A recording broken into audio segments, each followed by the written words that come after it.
Salut, je m'appelle Adrien Truong, je suis comédien, vous avez pu me voir dans des programmes télé. Je suis aussi cofondateur d'un site de paris sportifs, donc il y a pas mal aussi de programmes où on me voit là-dessus, des publicités, etc.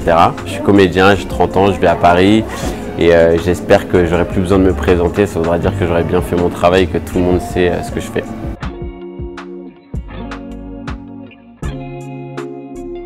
C'était une période où je tournais un peu moins, c'était au début du Covid, je rentrais de Suède, il y avait beaucoup moins de tournages et du coup c'était bien beau de dire que je ne suis pas un mec de télé et que je ne veux pas trop en faire, mais à un moment donné il faut aussi payer son loyer, donc du coup j'ai accepté la proposition. Je me suis dit que ça allait être quand même une expérience de vie et je ne me suis pas trompé parce que je ne regrette pas du tout.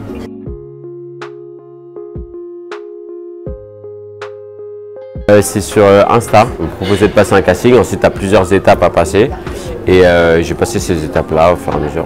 Une fois je crois que tu as un dossier à remplir, si je me rappelle bien, parce que du coup ça remonte un peu. Ensuite tu fais une présentation, tu dis un petit peu tes actus, ce que tu fais dans la vie, si je suis en couple, célibataire, un petit peu les questions bateau que tu peux passer sur un entretien classique, les activités, ce que j'aime faire, ce qui me plaît, ce qui me déplaît. La vision que j'ai un petit peu des programmes de télé aussi. J'essaie d'être assez honnête et naturel et je crois que c'est plus l'énergie que j'avais qui leur a plu.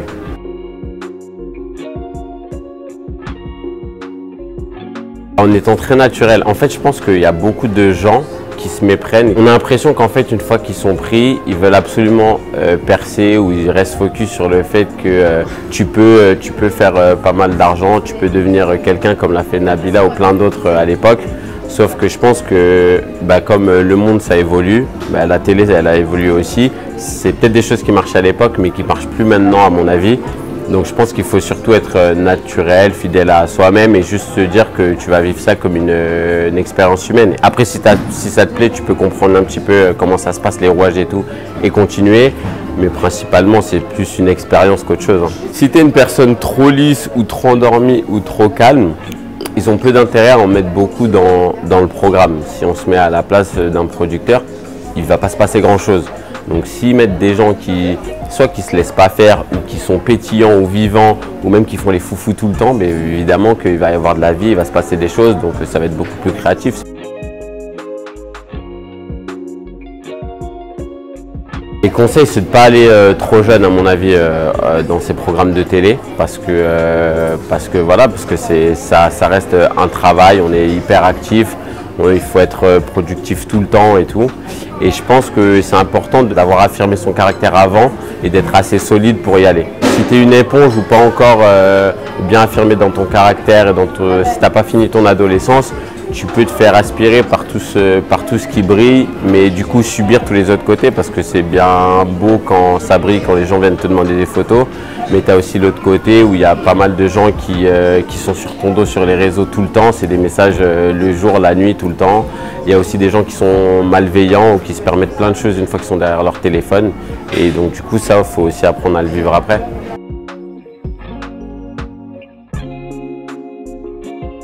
Très sincèrement, c'est peu scénarisé. En fait, la production, je pense qu'elle a peu de choses à faire. Elle choisit des personnalités. On est pris pour ça. Et ils savent très bien que mélanger ce type de personnalité, il va y avoir de la vie. Et c'est ces moments de vie qui filment. Ils nous poussent à rien, ils nous demandent rien de plus. Après, évidemment, quand tu mets deux jeunes célibataires, hommes, femmes, quoi que ce soit, n'importe, et on sait que mutuellement, ils peuvent se plaire.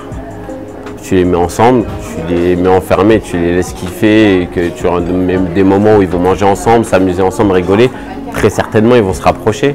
Je pense que c'est plus au casting que ça se fait que scénarisé. Moi, on ne m'a jamais rien demandé de faire ou j'ai jamais eu aucune obligation.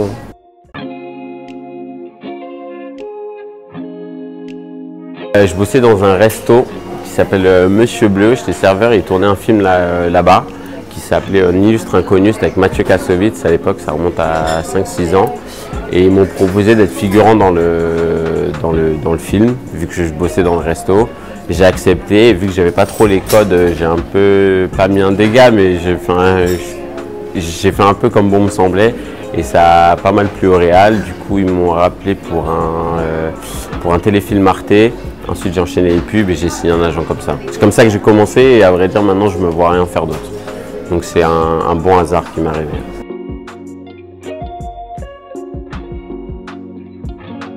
J'ai suivi une formation juste après avoir bossé au resto, plus pour travailler ma diction, ma respiration, etc., plus que le jeu. Mais après, ouais, j'ai fait un petit peu d'école. Avant le resto, j'avais aucune formation, aucun même rapport avec le métier. Je pense que j'aurais même pas pu rêver de ce métier-là. Pour moi, c'était vraiment trop loin du milieu que je fréquentais, d'où j'habitais. C'était même pas imaginable en réalité. Même pour mes parents, je pense que c'était pas imaginable.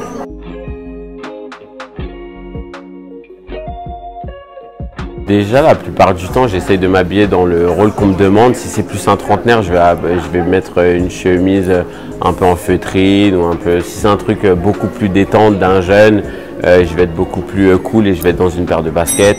En fait, c'est important de se sentir à l'aise et en cohérence avec le rôle pour lequel tu viens. Après, évidemment, il y a une part de jeu, il y a une part de vocabulaire qui va jouer aussi.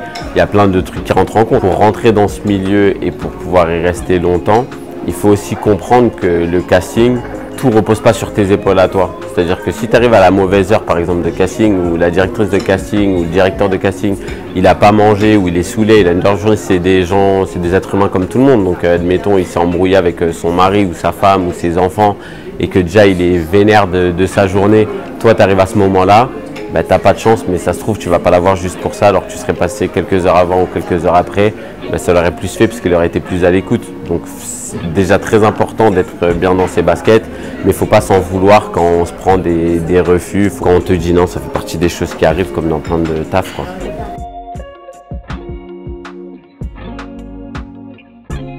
Ça a un impact clairement en publicité. Je tourne beaucoup moins en pub maintenant que j'ai fait de la télé. J'essaye de le comprendre et de me mettre à leur place. Je pense que pour le rôle d'un banquier en assurance, pour une publicité, ils n'ont pas envie d'être associés à un mec de télé. C'est peut-être bête parce que ça se trouve, je serais très bien pour le rôle, mais peut-être qu'ils n'ont pas encore envie de s'associer à ça. En France, on a beaucoup d'a priori sur le monde de la télé-réalité. Et je pense que c'est à mal, mais parce que dans beaucoup d'autres pays, ça marche très bien, ils sont très ouverts à ça et ils prennent ça avec l'importance que ça devrait avoir à mon goût. Côté film et séries, je continue de tourner. Donc j'ai pas mal de chance, mais en pub, un peu moins quand même. Après, la télé, ça a aussi beaucoup d'avantages en termes de visibilité. Si tu as envie de lancer des boîtes à côté, en termes d'expérience même sociale, ça m'a beaucoup apporté, mais pas pour mes rôles de publicité en tout cas. J'ai jamais eu un rôle au piston. Je pense que c'est vraiment très peu de personnes qui arrivent, qui sont touchées par ça. C'est pour ça que c'est important de prendre au sérieux l'étape du casting. C'est l'une des étapes les plus importantes, je pense, si on a envie d'en faire ce métier. Parce que tu peux être bon ou mauvais acteur si tu performes à un casting. C'est sur ça qu'on va te juger. La directrice de casting, elle ne juge que sur ça. Une fois que tu as signé ton contrat et que tu pars tourner, c'est con, mais une fois que tu as signé, tu as signé. Donc au final, si tu es nul, ils vont être juste deg, quoi. Mais c'est hyper important de prendre au sérieux l'étape du casting. Il ne faut surtout pas la prendre à la légère.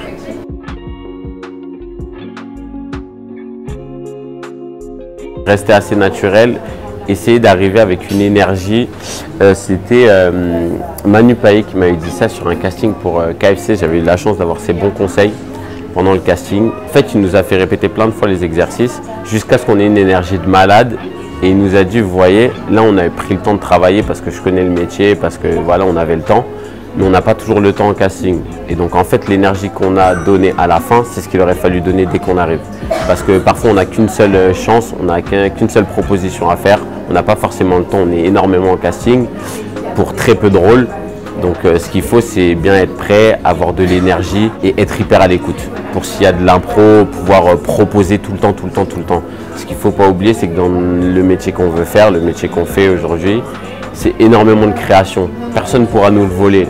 On peut être fier de ça, mais il faut aussi le travailler. Ce n'est pas quelque chose qui te tombe du ciel, où on n'a pas besoin de travailler et on dit ouais, aujourd'hui je suis acteur. Il y en a plein qui regardent que le résultat et qui me disent que j'ai de la chance d'être là où j'en suis. Mais il y en a peu qui réalisent tous les castings où on m'a dit non et tout le travail qu'on a fourni avant.